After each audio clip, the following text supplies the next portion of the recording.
Hello बच्चों, आज हम क्वेश्चन करने जा रहे हैं। फर्स्ट चैप्टर का क्वेश्चन है, अर्थव्यवस्था के क्षेत्र में सोवियत संघ पश्चिमी देशों की तुलना में पीछे रह गया क्यों। देखो, हमें जैसे पता है अमेरिका की जो व्यवस्था थी वो थी पूंजीवादी व्यवस्था और सोवियत संघ की जो व्यवस्था थी वो थी समाजवादी व्यवस्था।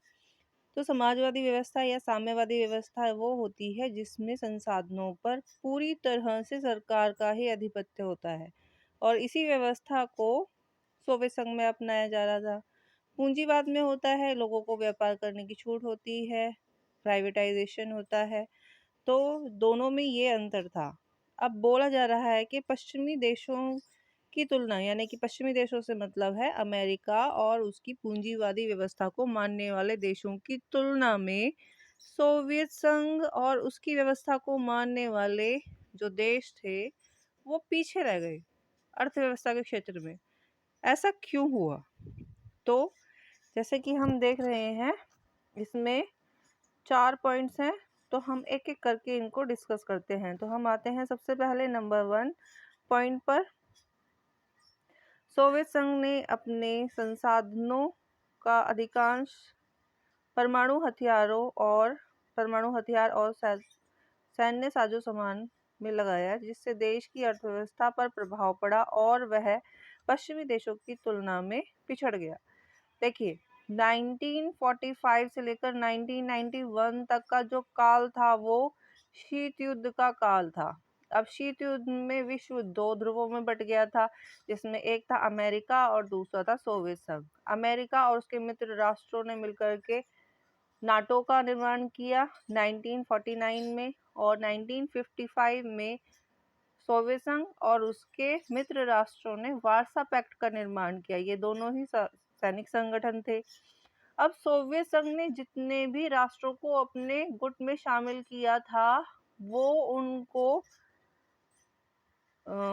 आर्थिक सहायता भी देता था और साथ ही साथ अपने आप को अपडेट भी रखता था कि युद्ध होने की स्थिति में वो युद्ध के जो अमेरिका से यदि युद्ध हो तो उसके काबिल हो, यानी कि अपनी जो सेना है, साजो सामान है, जितना भी नए नए परमाणु हथियार हैं उन सब का परीक्षण करना, सेना के लिए नए नए हथियार बनाना, इन सब पे वो अधिकांश अपना जो पैसा था वो व्यय कर रहा था, जिससे देश की अर्थव्यवस्था पर प्रभाव पड़ा। तो ये नेचुरल है कि जब किसी एक क्षेत्र में ज़्यादा इन्वेस्ट किया जाएगा तो दूसरे क्षेत्रों के लिए, यानी कि नागरिकों की जो न्यूनतम बुनियादी चीज़ें हैं, ज़रूरतें हैं, उनमें कटौती करनी पड़ेगी। तो अब सोवियत संघ का जो पूरा ध्यान था वो किस पे था? केवल हथियार बनाने पर, सेना के लिए नए नए साजो सामान बनाने पर, परमाणु हथियार बनाने पर, उनके परीक्षण करने पर। तो पैसा वहाँ पे लगाया जा रहा था और जो आम जनता थी उसकी आवश्यकताओं को इग्नोर किया जा रहा था। नंबर 2 जो हमारा पॉइंट है, सोवियत संघ ने अपने संसाधन पूर्वी यूरोप के अपने पिछलग्गू देशों के विकास पर खर्च किए ताकि वे सोवियत नियंत्रण में बने रहें। देखिए, सोवियत संघ, जैसे कि मैंने पहले वाले पॉइंट में ही बता दिया था, सोवियत संघ ने वार्सा पैक्ट का निर्माण किया। अब वार्सा पैक्ट में वो सारे पूर्वी यूरोप के और उसके आसपास के देश थे जो सोवियत संघ की ही व्यवस्था को मानते थे और सोवियत संघ के फ्रेंड थे, दोस्त थे। तो इनों का जो पैक्ट था वो था वार्सा पैक्ट और ये इनका एक सैनिक संगठन था। तो अब क्योंकि ये जो देश हैं वो सोवियत संघ के साथ बने रहे, उसके मित्र रहे, इसके लिए सोवियत संघ को उन पे इन्वेस्ट भी करना पड़ता था। यदि उनमें से किसी देश को आर्थिक मदद चाहिए तो उसके लिए सोवियत संघ ही है, क्योंकि उन सब में स्ट्रॉन्ग कौन है? सोवियत संघ। तो सोवियत संघ का ही जिम्मेदारी बनती है कि वो क्या करे, उनको आर्थिक सहायता प्रदान करे। अब देखो, पहले वाले पॉइंट में सैनिक साजो सामान बनाया जा रहा है तो जनता इग्नोर हो रही है। अब वो साजो सामान भी बन रहा है और साथ ही साथ अपने मित्र राष्ट्रों को आर्थिक सहायता भी देनी है, तो इसके लिए भी अब कहाँ पे इग्नोरेंस आएगी, कहाँ पे कटौती करनी पड़ेगी? आम जनता के मामलों में। ठीक है ना?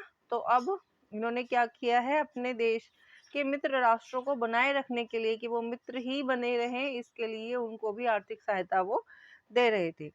थर्ड पॉइंट है, सोवियत संघ के नागरिकों की पश्चिमी देशों की तरक्की के बारे में जानकारी बढ़ी, जिससे नागरिक स्वयं को पिछड़ा महसूस करने लगे और वे अपनी तुलना पश्चिमी देशों की आर्थिक प्रगति और औद्योगिक कृषि की उन्नति से करने लगे।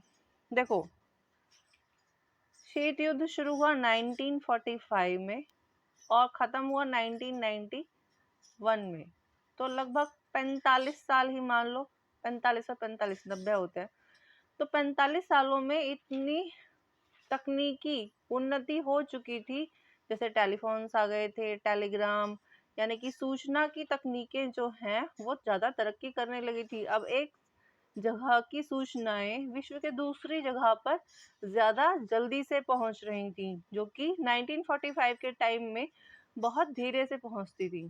तो जितनी ज़्यादा उन्नति होगी उतनी ही ज़्यादा जल्दी खबरें जो हैं वो दूसरे लोगों तक पहुंचती हैं। अब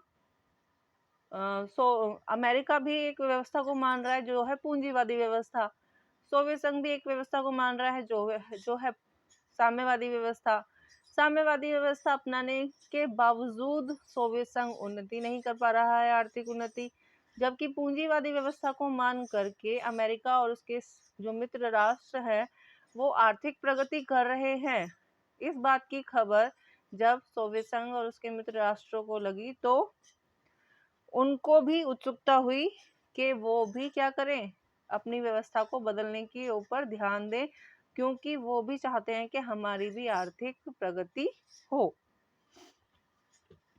जो लास्ट पॉइंट है वो है, सोवियत संघ की राजनीतिक आर्थिक संस्थाएं कमजोर हो चुकी थी, इसलिए कई सालों तक अर्थव्यवस्था अवरुद्ध रही। देखो, सोवियत संघ में जो सरकार थी वो थी साम्यवादी सरकार, समाजवादी सरकार। समाजवादी सरकार क्या होती है, जहां पर संसाधनों के सभी जितने भी साधन हैं उन पे पूरा का पूरा सरकार का ही आधिपत्य है। वहां पे जवाबदेही नहीं, यहाँ पे अफसरशाही टाइप की सरकार चल रही थी, यानी कि सरकार कुछ भी कर रही है, कोई जवाब देने वाला नहीं है। भ्रष्टाचार बढ़ रहा था और लोगों के बीच में सरकार में क्या हो रहा है इसकी पारदर्शिता नहीं थी। तो इसलिए जो अर्थव्यवस्था में तीव्रता आनी चाहिए थी वो अवरुद्ध हो गई थी। तो इसी कारण से ये सारे के सारे जो पॉइंट्स हैं वो हमें ये बताते हैं कि पश्चिमी देशों की तुलना, यानी कि अमेरिका और उसके मित्र राष्ट्रों के आर्थिक प्रगति हो रही थी, जबकि सोवियत संघ और उसके मित्र राष्ट्र आर्थिक प्रगति जो है वो अवरुद्ध हो गई थी। और ये चार इसके महत्वपूर्ण कारण हैं। तो आई थिंक आपको ये क्वेश्चन अच्छे से समझ में आया होगा।